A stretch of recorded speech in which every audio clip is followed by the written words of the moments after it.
Hello, everybody, and welcome to the PHLY Eagles halftime show presented by Bet365 and TrueMark Financial. Download the Bet365 app and use code PHLY365 when you sign up, whatever the moment. It's never ordinary at Bet365 and visit TrueMark.com/compare for full details to apply today. TrueMark Financial, federally insured by the NCUA, equal opportunity lender. And we are here in Studio A to talk about a wild first half between the Eagles and the Rams as the snow is piling down on that field. The Eagles clinging to a 13-10 lead. The Rams will get the ball to start the second half. Bo Wulf, Jamie Lynch, Fran Duffy. And Fran, let's talk first about the end of the first half there. Okay. Eagles, for the second time today, squandering what would have been a field goal opportunity and potentially more. Yeah, 4 sacks in the first half for this Rams defense that we know has been one of the better pass rushers in football over the course of the second half of the season. They had 9 sacks last week. They're already halfway there with what they've done so far against this Eagles front and Jalen Hurts. They got to find ways to be able to get the ball out of Jalen's hands faster because four sacks in the first half, not a positive harbinger for what we're going to see in the third and fourth quarter. Meanwhile, on the ground, the Eagles have gotten their 2 biggest plays of the game. On the opening drive, a 44-yard touchdown run by Jalen Hurts, the longest run of his career as an Eagle. And then Saquon Barkley with a 62-yard touchdown run, his 7th run of over 50 yards this season. Jamie, were you going wild here when those guys broke free? Yeah, kind of a oddly frustrating half. Like 2 really exciting Saquon plays where I'm jumping out of my chair and hooting and hollering and cursing, and then you're going to look back at the Isaiah Rodgers missed interception, AJ before the half there. A couple of those sacks seemed avoidable.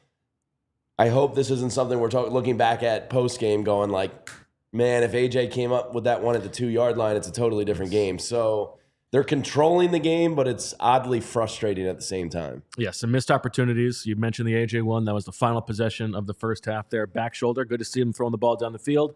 Just couldn't haul it in. Fran, how do you feel like the weather is affecting this game so far? And all reports are it's going to get a little hairier as the second half comes on. Yeah, I mean, so far we're seeing, just little instances here and there. Cooper DeJean bobbles a punt. We see the running back starting to slip a little bit. So I think as the snow starts to stick, it gets a little bit thicker. We'll see how it's going to affect everybody. I think early on in the third quarter, it's going to be a little bit different because nobody's walked out on the grass for 15 minutes or so. So it's going to be a little bit slick to start. Can anybody take an advantage of an opportunity there? That would be big to watch in the third quarter. Now, you mentioned the Isaiah Rodgers near interception. He is in the game because your boy Quinyon Mitchell leaves with a shoulder injury. Officially questionable to return, although he has not returned yet. Not good. That happened on the opening drive of the game. Saquon Barkley looked like he got banged up there on the final drive, but did return to the game. So Eagles okay on that front. But the Quinyon Mitchell one hasn't really hurt them necessarily yet, but that's more credit to Isaiah Rodgers than anything else. Yeah, he's stepped up and been all right. Dickerson got nicked up. Fisk is banged up for the Rams, so it's like a litany of injuries are happening out there. Stafford got the shot in the ribs on the Quinyon hurt play, so it was kind of like a 2-for-1er there. And the Eagles are going to be on defense to start, so you want to come out here and get that stop to start the second half. Stafford 10 of 15 for 126 yards and 1 touchdown. What is working for them when they are moving the ball, Fran? Yeah, they're just continuing to find those chunk plays. You saw the 16-yarder to Nakua. You saw a 10-yarder to Cup. Tyler Higbee has been a big part of the game plan. We saw that flea flicker screen that went for 20 yards. We saw the deep crossing route as well that went for a nice chunk play. It's not necessarily those deep balls. I mean, Demarcus Robinson, he catches that deep post over Rodgers where he steals it away. But really, it's been more of those intermediate gains that we know that this Rams offense is known for. I would say, too, I mean, Kyren Williams is averaging over 5 yards a carry right now. 9 for 46. That's a winning stat for the LA Rams. If they are going to stay in this game, they have to be able to run the football with efficiency. Right now, they're getting that out of the run game. Middle of the field has been open a little bit for the Rams. We worried all week about the impact of Oren Burks being on the field instead of Nakobe Dean. So a missed tackle here and there. Yep. There were a couple times where Fangio sent him as the exchange guy, but he's also made a few plays as well. He sniffed out a screen to Williams. It was a nice play in the flat. So I think we've seen some good. We've seen some bad.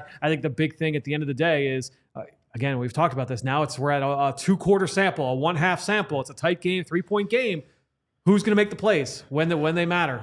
It's going to determine the outcome. Saquon! They got to get him the ball. Feed the beast. Eagles aren't doing a great 11 for job. 94 for Saquon so far. I was just going to say, I've taken Puka and Cooper out of the game, and it's like you can't let Demarcus Robinson kill you. You know, I don't want to look back on this and just go.